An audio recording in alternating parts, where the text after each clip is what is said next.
Jadi memang untuk tahun ini dan juga mungkin sampai awal tahun depan kelihatannya memang masih lemah ya pertumbuhan ekonomi. Tapi ini sebenarnya peluang bagi kita juga untuk memperkuat ya produktivitas ekonomi kita ke depannya dari sisi supply side.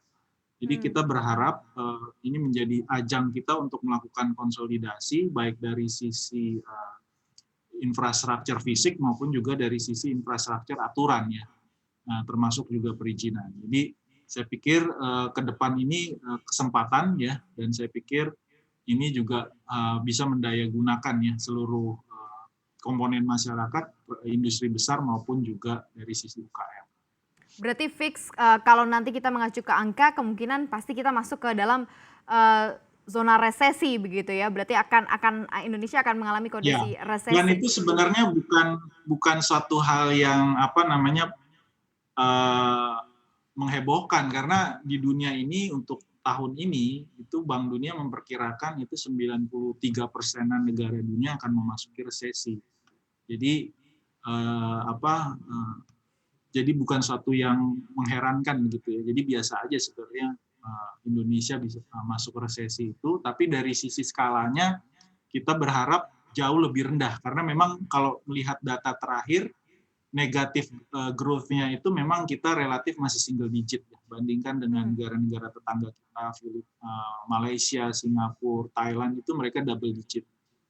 Apalagi yang di Eropa maupun yang termasuk juga di Amerika ya, dan Amerika Latin itu mereka relatif melemahnya memang jauh lebih tajam.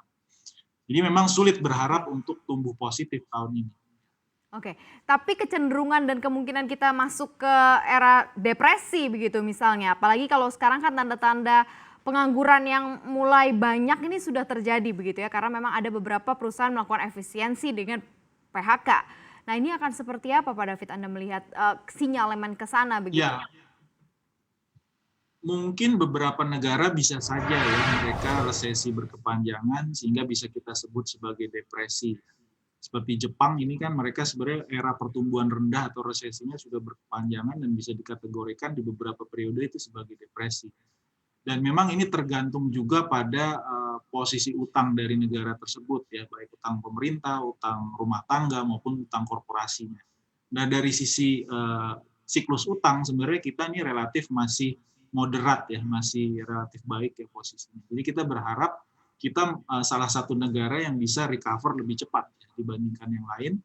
Sedangkan untuk negara-negara lain memang kelihatannya agak berat ya. Bisa saja beberapa negara itu masuk ke depresi. Kalau didefinisikan itu kan depresi adalah pertumbuhan yang rendah ya, bahkan Ya. negatif dalam periode yang relatif lama ya. Seperti kita ketahui tahun 29 sampai 32 itu di banyak negara dunia terutama Amerika tuh mengalami depresi besar.